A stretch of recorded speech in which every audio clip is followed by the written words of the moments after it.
Novidade, vida,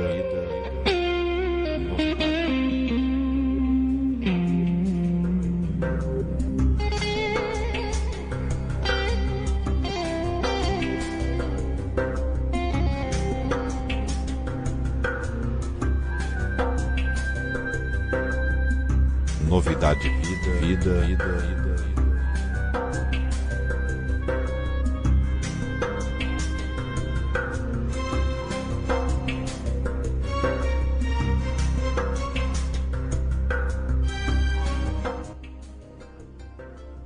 Glória a Deus, estamos iniciando aí mais um seminário teológico, crescimento cristão. Hoje vamos estudar a lição de número 8, a história do povo de Deus, época do cristianismo. Mas agora vamos louvar a Deus com o hino 176 e 195. Novidade, vida. Tá compartilhando aí, convidando as pessoas para assistir.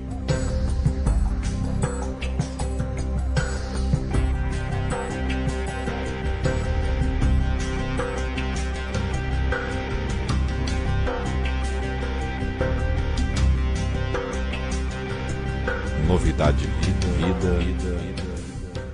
Novidade, vida. Novidade, vida. Novidade, vida.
Com Jesus, o nosso esposo, lá no céu nós entraremos todos juntos, sim, no reino seu de amor. Vemo-nos glorioso e com ele cantaremos novos hinos cheios de fervor.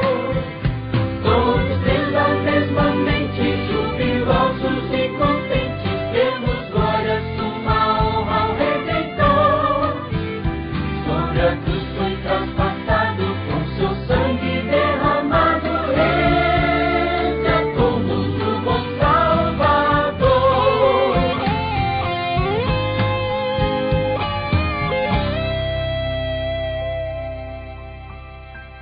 Novidade, vida.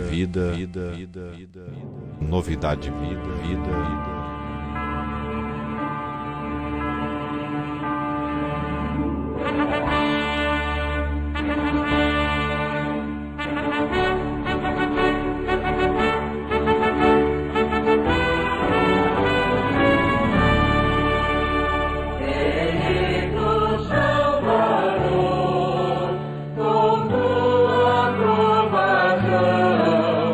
Com fé em Deus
momento de reflexão.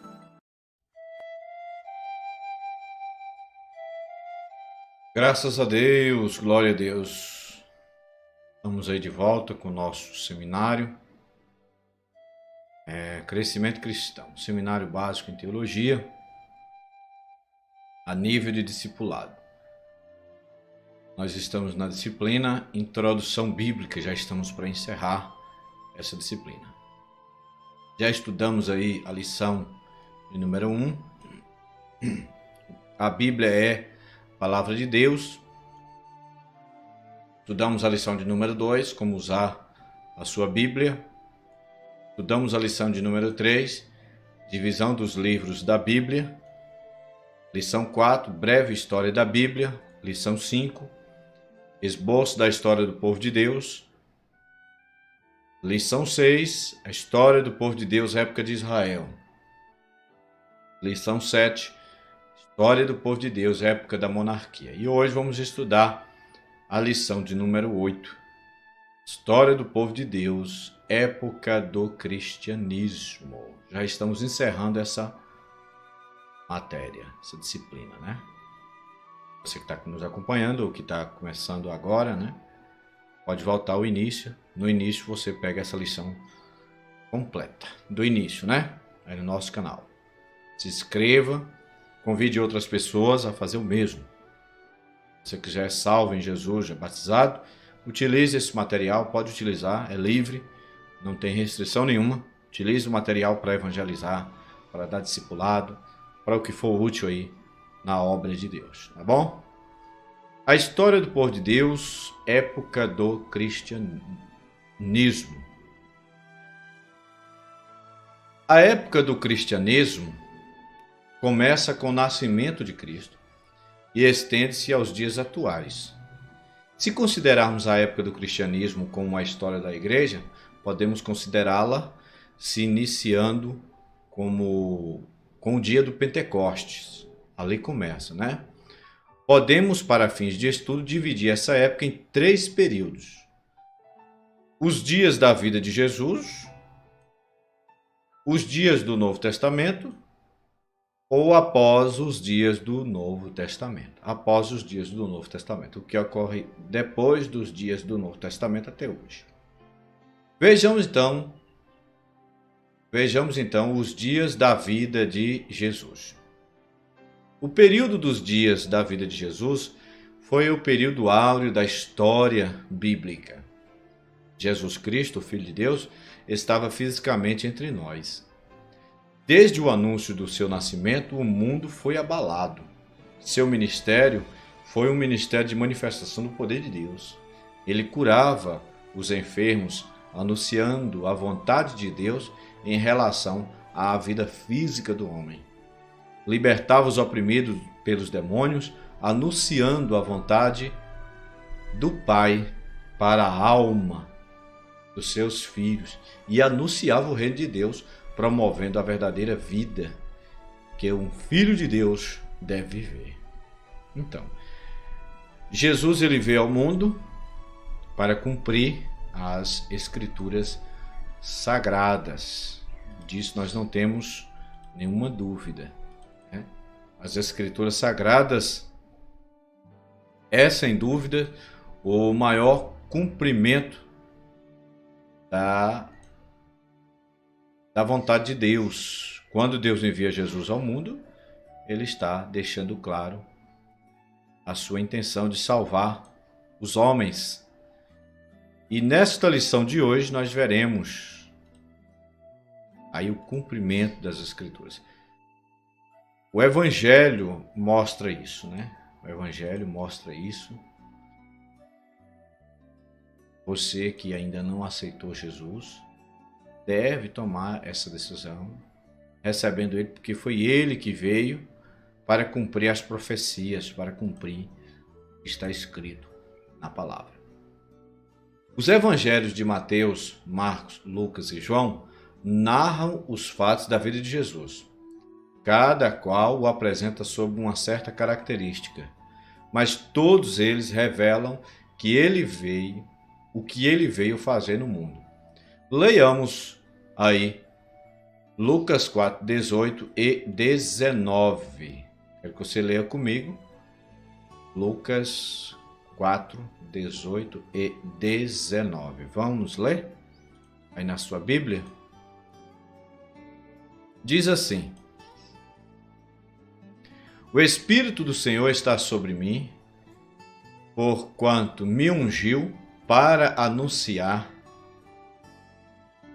boas novas aos pobres. Enviou-me para proclamar libertação aos cativos e restauração da vista aos cegos, para pôr em liberdade os oprimidos. Verso 19. E para proclamar o ano aceitável do Senhor. Então, Jesus, ele veio com esta finalidade. Com esta finalidade de anunciar o ano aceitável do Senhor. Você pode aceitar Jesus agora, em nossa época. Ele anunciou isso naquela época e anuncia hoje.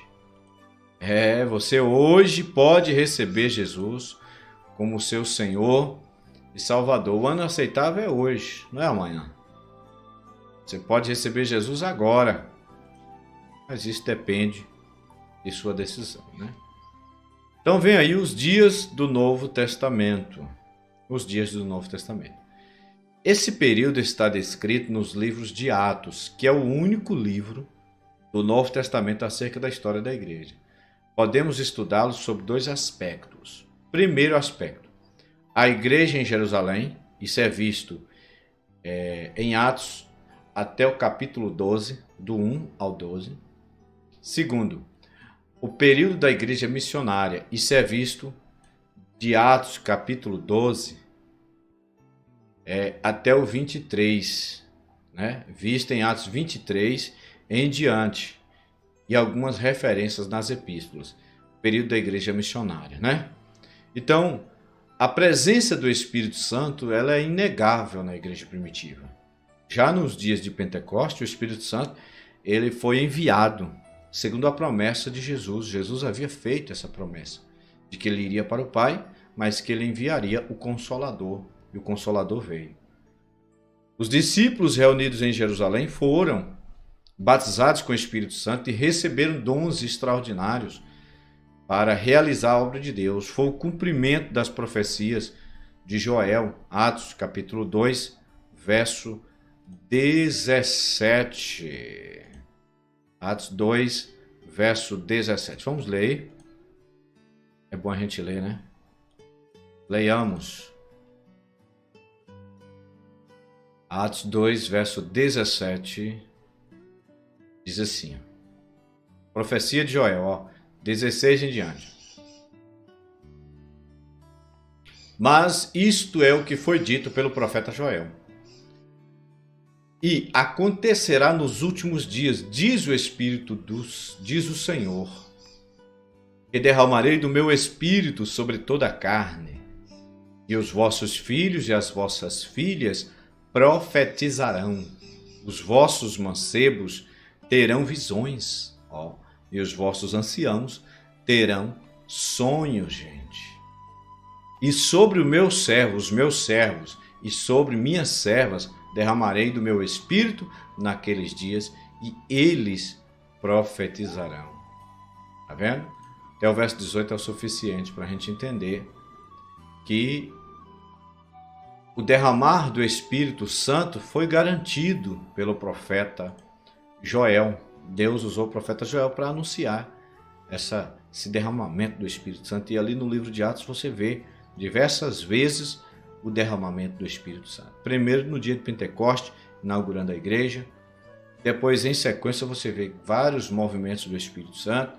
A Bíblia sempre dizendo que os discípulos foram cheios do Espírito Santo, que é o mesmo que deve ocorrer conosco hoje.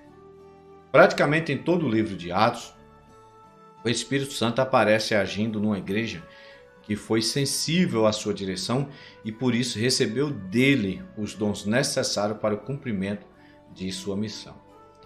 Quando as pessoas se comprometiam com Cristo, os discípulos tinham logo a preocupação dos mesmos receberem o Espírito Santo. Era uma preocupação. Nós vamos ler aqui com você, em Atos dos Apóstolos, capítulo 19, um texto. Veja o que ocorreu aqui. E sucedeu que, Atos 19, verso 1. E sucedeu que, enquanto Apolo estava em Corinto, Paulo, tendo atravessado as regiões mais altas, chegou a Éfeso e, achando ali alguns discípulos, olha o verso 2, perguntou-lhes: recebeste vós o Espírito Santo quando crestes? Responderam-lhe eles: não, nem sequer ouvimos que haja Espírito Santo. Então havia um zelo, vamos dizer assim, com relação a esse dom maravilhoso do Espírito Santo, que é o que esfriou nos dias atuais. Mas ali os apóstolos queriam saber se os seguidores de Cristo já haviam recebido o Espírito Santo. Do mesmo jeito, nós hoje estamos aqui anunciando o Evangelho de Cristo e dizendo para você que esse dom do Espírito Santo continua disponível em nossos dias. E a última parte dessa lição de hoje é após os dias do Novo Testamento. Aí, após os dias do Novo Testamento, a época do cristianismo pode ser estudada dentro de 4 períodos da história. Primeiro período, período romano. Aqui foi o período em que o Império Romano durou, né? Esse período durou até a queda de Roma em 476 depois de Cristo. O fato mais importante foi a aceitação do cristianismo como religião oficial do Império. Começou com grandes perseguições aos cristãos, com Herodes perseguindo a Jesus e acabou terminando, né, com a glória da Igreja Romana, que veio depois se tornar católica. O fato de o Império ter aceitado, na época de Constantino, a Igreja como religião oficial, isso não contribuiu muito, segundo alguns estudiosos, para o cristianismo. Pelo contrário, isso levou a Igreja à decadência. A Igreja, ela é de Cristo, ela não pode ser propriedade do Estado, ela não pode ser propriedade do país, não, ela é de Cristo. E sempre tem que ser assim, em toda era em que a Igreja ela acaba se tornando propriedade do Estado, propriedade do país, acaba ruindo. O cristianismo tem que depender de Cristo. Olha aí o resultado da Igreja Católica Romana surgiu disso aí. E a decadência da Igreja acabou. A Igreja fundiu-se, né? Ela não progrediu. Pelo contrário, ela decaiu por causa disso aí. Aí vem o período medieval. Esse período aí, da queda de Roma ao fim do Império Romano, do Oriente, em 476 a 1453 a.C., é o período chamado da Idade Média. É o período da Idade Média, né? A Igreja se transformou na Igreja Católica Apostólica Romana. Veja só, deixou de ser cristã e passou a ser uma instituição do Estado. Ela não era mais a Igreja de Cristo, mas é uma Igreja de Roma. Veja aí, nunca foi projeto do Senhor Jesus tornar a Igreja uma instituição de um país, de um Estado. Não, ela é uma instituição do céu, ela não pode ser Igreja do Brasil, Igreja dos Estados Unidos, não, ela é a Igreja de Cristo onde ela estiver. E aí foi o fracasso da Igreja Católica, foi esse. E, inegavelmente, se desviou dos princípios mais elementares de Jesus. Foi o que ocorreu com a Igreja. Dentre outras coisas, adotou o culto aos santos, né? Elevou Maria, a mãe de Jesus, à categoria de deusa, adotou doutrinas estranhas, como, por exemplo, oração pelos mortos, que não era da Igreja cristã primitiva, né? Existência do purgatório, a salvação apenas pelas obras, e assim a Igreja foi ruindo, foi se desviando das Escrituras e se aprofundando em heresias. Por isso, dentre tantas outras coisas, se tornou uma religião fria e vazia, centralizada apenas nos bispos e no Papa e nas suas confissões de fé, que é os chamados credos. Foi o período mais rico e, ao mesmo tempo, mais vazio da história da igreja cristã, mais pobre. A igreja não podia dizer, ouro e prata não tenho, mas também não podia dizer, em nome de Jesus Cristo, levanta e anda. Havia perdido o poder do céu. A igreja tinha dinheiro, mas não tinha poder do céu. Tinha poder da terra, mas não tinha do céu. Chegamos também a esse período, né? A igreja de hoje tem o poder da terra, tem o poder dos políticos. Nós estamos vendo aí os evangélicos, os católicos, tudo aí se apoiando no poder dos homens. O poder dos homens não é o poder da igreja. O poder nosso é o de Cristo, é o que veio do céu. Período moderno. O fim do Império Romano, do Oriente, até a Revolução Francesa, em 1453 a 1789, depois de Cristo, o fato mais importante desse período foi a reforma protestante desencadeada por Lutero, Calvino e outros. Depois de um bom período no qual muitos homens de Deus deram as suas vidas buscando teses contra a venda de indulgências que diminuíam. A vida de Lutero mudou pelas Escrituras e a partir daí ele passou a protestar contra as coisas erradas que a igreja estava praticando. Foi por isso que surgiu o nome protestante. O quarto período da história da igreja é chamado período contemporâneo, do ano 1789 aos dias atuais.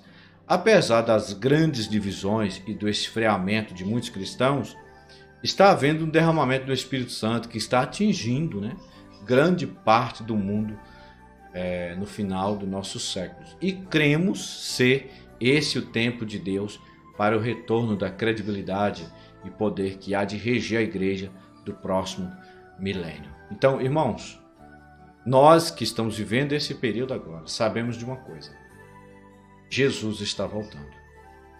O período da igreja está para se encerrar. Começou aí, lá no Pentecoste, Jesus virá buscar a sua igreja. E dentro desse período fica a lição: Jesus deve ser o cabeça da igreja. A igreja é o corpo de Cristo. E nós temos que ser fiéis ao Senhor. Amém?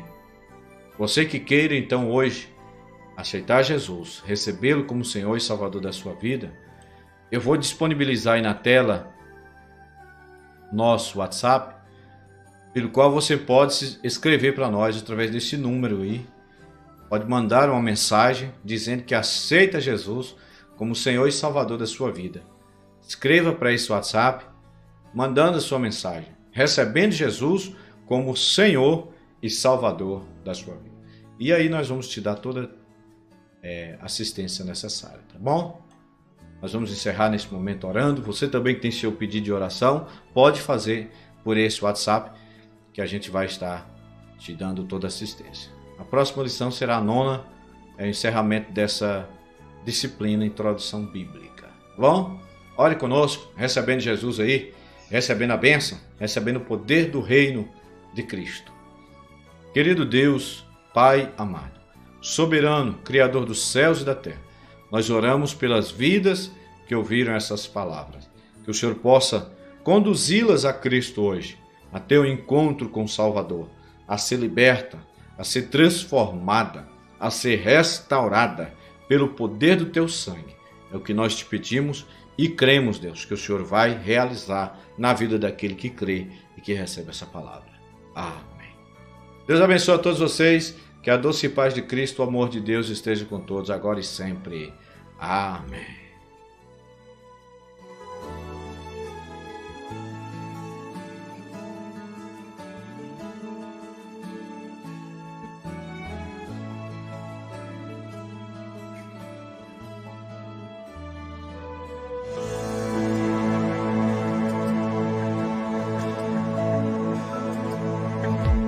Fomos, pois, sepultados com ele pelo batismo na morte, para que, como Cristo foi ressuscitado dentre os mortos pela glória do Pai, assim andemos nós também em novidade de vida. Romanos 6, verso 4. Novidade de vida, vida, vida, vida.